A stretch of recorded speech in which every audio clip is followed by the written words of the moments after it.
پورا کرنا تو ایک ہوس سمجھا جاتا ہے, ایک ہوس سمجھا جاتا ہے, میل فیمیل کی طرف مائل ہوتا ہے اولاد پیدا کرنے کے لیے نہیں. لیکن قدرت نے چونکہ نسل بڑھانی ہے تو قدرت نے کہا یہ نسل ان کے کنٹرول میں نہ رکھو, ان کے اندر ایسی خواہش پیدا کر دو میل فیمیل کے اندر, یہ اپنی خواہش کے لیے ملاپ کریں, اور فطرت اس ملاپ سے ایک نیا کام لے رہی ہے, انسانوں کی نسل بڑھانا, جانوروں کی نسل بڑھانا. مجھے زوجہ سے قربت کا سنت طریقہ بتا دیں. یہ سوال حیا کے خلاف ہے اور میں حیا کے خلاف سوالات نہ پڑھتا ہوں نہ اس کے جواب دیتا ہوں, لیکن چونکہ یہ سوال بہت زیادہ لوگ پوچھتے ہیں تو میں نے ہمت کر کے آج یہ پڑھ لیا ہے, اور اس میں لوگ غلط گائیڈ بھی کر رہے ہیں, تو اس لیے میں اس کا جواب دے رہا ہوں کہ اسلام میں کوئی خاص طریقہ نہیں ہے اس کا. اس پہ فالتو کتابیں لوگوں نے لکھی ہوئی ہیں, پتہ نہیں کیا کیا, وہ ایسے ہی لوگوں کی آ رہا ہے. تو یہ چیز نیچرل ہے. جیسے کوئی پوچھے کھانا کھانے کا طریقہ کیا ہے, تو بھائی منہ میں نوالا ڈال کے چباؤ, نگل لو, خود بخود فطرت سکھاتی ہے انسان کو. تو ایسی زوجہ کے قریب فطرت خود سکھا دیتی ہے. ہاں شریعت نے جس طریقے کو حرام قرار دیا ہے وہ سب کو معلوم ہے کہ جو بدکار لوگ جس طرح سے کرتے ہیں, جو لڑکوں سے بدفعلی کرنے والے لوگ ہیں, وہ طریقہ حرام ہے. تو باقی اللہ تعالیٰ نے میاں بیوی کا معاملہ رکھا ہے, ایک دوسرے کا لباس ہیں, تو کمرے کی باتیں ہیں وہ جیسے چاہیں مناسب سمجھیں, وہ ان کا اپنا ذاتی عمل ہے, اس کا کوئی خاص طریقہ نہیں ہے. اور یہ نیچر انسان کو خود سکھاتی ہے, نہ یہ طریقے نہ کسی سے سیکھنے کی ضرورت ہے. بعض لوگ تو حد درجے کی بے شرمی کرتے ہیں, وہ شادی سے پہلے جو ہے وہ فحش فلمیں دیکھتے ہیں تاکہ ہمیں طریقہ آ جائے. یہ انتہائی درجے کی بےہودگی ہے, انتہائی درجے کی ایک لعنتی عمل ہے. یہ کوئی خاص طریقہ نہیں ہے. میاں بیوی ایک دوسرے کا لباس ہیں, وہ جس طرح سے ایک دوسرے کو سیٹسفائی کر سکتے ہیں وہ کر لیں, تاکہ ان کی توجہ کسی اور طرف نہ جائے, وہ حلال کی تسکین ان کی بند کمرے کے اندر ہو جائے. اور یہ باتیں لوگوں سے شیئر بھی نہیں کرنی چاہیے. آج یہ بھی ایک حرام کاری ہو رہی ہے. میں بہت سخت الفاظ استعمال کر رہا ہوں اس لیے کہ یہ, اور میرے پاس کوئی ہلکا لفظ نہیں ہے. وہ کیا ہوتا ہے کہ مرد اپنی زوجہ سے ہم بستری کر کے اس کے راز دوستوں کے سامنے فاش کر رہا ہوتا ہے, میں نے ایسے کیا, میں نے ایسے کیا. لڑکیاں بتا رہی ہوتی ہیں اپنی فرینڈس کو کہ میرے شوہر نے میرے ساتھ ایسے کیا. یہ بہت لعنتی عمل ہے. آپ صلی اللہ علیہ وسلم نے فرمایا جو عورت اپنے شوہر کے راز یا شوہر بیوی کے راز فاش کرتا ہے اس پر لعنت ہے. حدیث کا مفہوم ہے یہ. تو یہ بند کمرے کی میاں بیوی کی باتیں, جس طرح سے وہ ایک دوسرے کو سیٹسفائی کر سکتے ہیں وہ کریں, ایک دوسرے کے لیے وہ حلال ہیں. اور بس وہ طریقہ جو لڑکوں سے بدفعلی والا طریقہ ہے وہ طریقہ اسلام میں حرام ہے. ایک اور بات یہاں پتہ چلی کہ یہ بھی تھوڑا حیا کے خلاف مسئلہ ہے, لیکن آج کی نئی نوجوان نسل جو ہے اس میں بہت زیادہ مبتلا ہو رہی ہے, جس کو اورل سیکس کہا جاتا ہے. اور میں نے جیسے عرض کیا کہ شرعی مسائل میں چاہیے اور اس کو بیان کرنا یہ ہماری ذمہ داری ہے.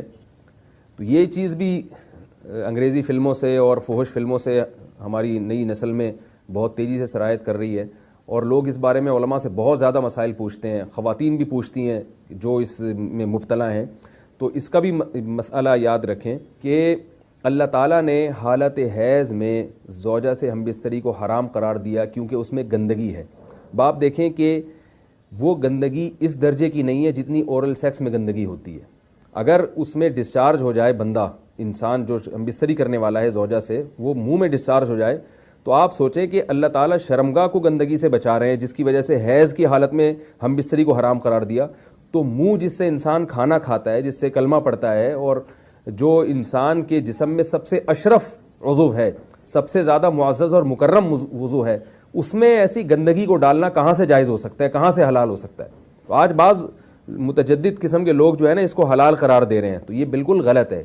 یہ بات خوب ذہن میں رکھیں کہ اورل سیکس کے ذریعے اپنی خواہش کو پورا کرنا اس طور پر کہ ڈسچارج ہو جائے انسان عورت کے منہ میں, بیوی کے منہ میں, یہ بالکل حرام ہے, بالکل ناجائز ہے, کیونکہ منی ایک غلیظ اور ناپاک اور نجس چیز ہے.